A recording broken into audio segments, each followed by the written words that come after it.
get this going. Stephen, you're up. You got 45 seconds.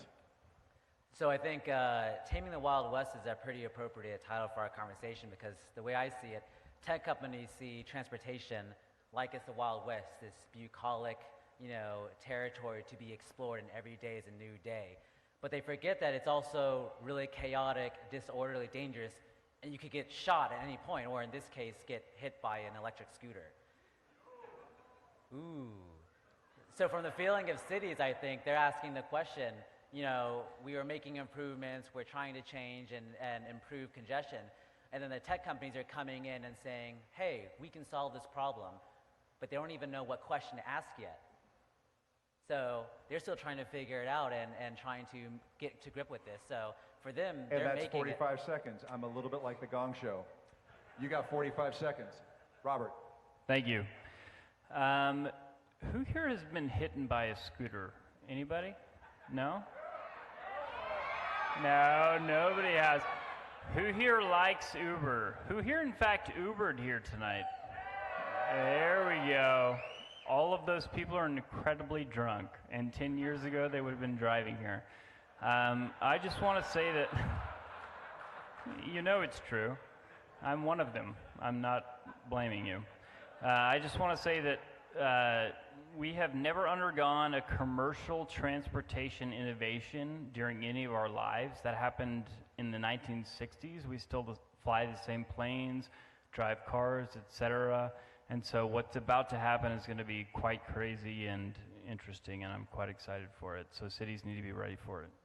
All right, Stephen, you got 30 seconds to respond. So I think, the technology companies, they're saying these things like, hey, we can solve these issues, we've got the right solution in place. But at the same time, a lot of times it seems like the solution is just make an app about it. Put it on social media. Hey, maybe I should tweet myself with that scooter. So, and people have been doing this since the beginning of time, so have things really changed and have these technology companies really advanced anything? Robert, your reply. I'll say this. Yes, people do like to tweet themselves and social media themselves, as Jerry Jones might say. But I will say that transportation has the potential with autonomous driving to be much safer than any other transportation that we have now. Over 3,000 people die every year on Texas streets, and that's double the amount of people that are murdered. And so I think that cities need to innovate and accept this technology. Otherwise, we're going to be much less safe. All right, here's what I love about Digital Fight Club. They came in with their ideas, but the refs get to take this where they want to take it. So I believe, Andrew, you have the first question. I do. I draw the short straw on this one. All right, so really simply, transportation sucks, period. You're both coming at it from a different side. If you really look at it from what I care about, it's door to door. How are you going to come together and solve this? I didn't understand that. He has a thick accent. He does have a South. Okay, can you say that in English? Sorry, just being honest. Well, we now know where one vote is going. Audience, if you're with me, vote for me. I shall enunciate carefully. Transportation today sucks, period. You two are coming at it from a different angle, different perspective. What's it going to take for you to figure this out and get together and solve the problem? That was a first for Digital Fight Club. I'm going to let you respond. Go ahead. Thank you. I appreciate that. Before I get started, I want to say how beautiful and handsome all the other judges are, including you and the audience. I don't see an ugly person out there. You guys are amazing. It is going to be fascinating because the government and these entities, these private entities, are going to have to get together and solve these issues because the technology is going to move a lot faster than the infrastructure of the government can change. And so it's going to take a lot of working together, and if they're not willing to work together, then we're all screwed, and I think that we don't want that. Am I right? All right. Stephen?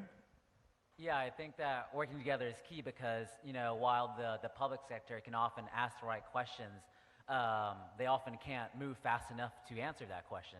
The tech sector has to come in and step in and help. So I think that collaboration is important, especially since cities are asking a different question, how do we make transportation, let's say, safer and better, but the private sector is saying, how do we get from door to door easier? All right. The next part is a jump ball question from any other referees. Josh, you have a question. Go for it. All right. Scooters. We love them. We hate them. They're good. They're bad. Is the problem the scooters or the drivers? All right. Question asked. I'm letting you go first, Stephen. I'm actually going to say the drivers are the problem here. And I say that knowing full well that I think I saw 3 hands of people got hit by on a scooter, right, in the audience. But the fact is, if we had done this correctly and thought about our series correctly, we would have half of the street maybe dedicated to scooters, and it was the drivers that would have to be careful because, scooters, less space, more efficient, and they're more people-friendly. Cars, I mean, why exactly are we spending all this money to drive a 210 killing machine all the time? We're not really sure.